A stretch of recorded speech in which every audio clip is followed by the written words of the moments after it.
Hi everyone, welcome back to my another new mini blog. তো আজকে যাবো একটু শপিং করতে, দিদির কিছু কেনাকাটা আছে তো সেটা করতেই যাব। দেখো আমি, মনা, মা, দিদি সবাই রেডি হয়ে বেরিয়ে পড়েছি। তো দিদি প্রথমে ভেবেছিল মনাকে রেখে আসবে, কিন্তু ও বাড়িতে থাকলো না। যেই শুনেছে আমরা বেরোবো, ও রেডি হয়ে চলে এসছে আমাদের সাথে। তো এই যে ট্রেনও চলে এসছে, আজকে যাব একটু হাবড়া। তারপর ট্রেনে উঠে আমি মনা দিদির সাথে একটু ভিডিও করে নিচ্ছিলাম, আর মনাকে বললাম মনা একটু তাকাও, তো কিছুতেই তাকালো না, ও ওর কাজে ব্যস্ত।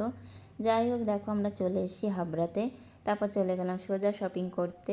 তো ওখানে গিয়ে যা যা কেনাকাটা করার ছিল সব কিছু কিনে নিলাম, আর দিদি এদিকে ভিডিও করছিল। আর আমরা না প্রথমে ঢুকেই মনাকে দুটো ওরা চকলেট দিয়েছিল, তো ও দেখে যে চকলেটের কৌটোটা ওখানে আছে, আর ও ওখানে গিয়েই আবার খুঁজছিল। তারপর ওই কাকুটা আবার ওকে দুটো চকলেট দিল, তো ও তো প্রথমে নেবে না করছিল, তারপর আমি ওকে নিয়ে দিলাম। আর ও তো খুব খুশি, দেখো ওখানেই খাওয়া শুরু করে দিয়েছে। তো যাই হোক, আমাদের শপিং হয়ে গেছে। তারপর ভ্যানে উঠে পড়েছি, আর এখান থেকে যাব মিও অমরে। তো মনা কেক খাবে, আসলেও আমার বার্থডেতে আসতে পারেনি, ও সেই বাড়িতে কেক খুঁজছিল। তো আমি বললাম কেক তো নেই, তুমি চলো তোমাকে কেক কিনে দেবো। তো চলে গেছিলাম মিও অমরে। তো যাওয়ার থেকেই শুরু করেছে কখন কিনে দেবে। তো ওকে বললাম শপিং করে আসি, তারপর তোমাকে কেক কিনে দেবো।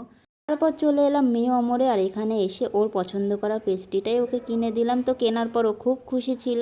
তো প্যাকেটটা কাউকেই দিচ্ছিল না, দেখো ও নিয়ে হাঁটছিল একাকাই। তারপর যাই হোক, আমরা প্ল্যাটফর্মে চলে এসেছি, ট্রেনও চলে এসছে। তারপর ট্রেনে উঠে পড়লাম, আর ট্রেনটা আজকে খুব ফাঁকাই ছিল। তারপর দেখো মনা বসে পড়েছে জানলার ধারের সিটে। তো এইভাবেই আমরা চলে এলাম। তো এখন যাব বাড়ি।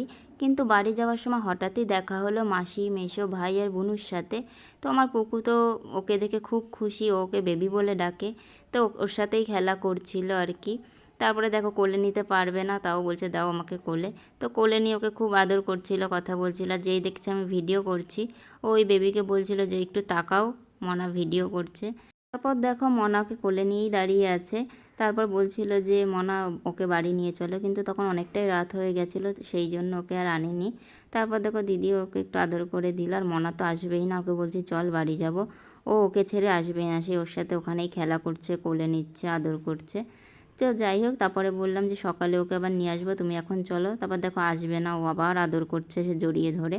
তারপর মনাকে নিয়ে আসলাম। আর দিদি যাওয়ার সময় দেখো একটা থামস আপ কিনে নিল। তো এই যে আমরা বাড়ির রাস্তায় চলে এসেছি। ভিডিওটি কেমন লাগলো সবাই অবশ্যই কমেন্টে জানিও। দেখা হবে নেক্সট ভিডিওতে, সবাই ভালো থেকো, বাই।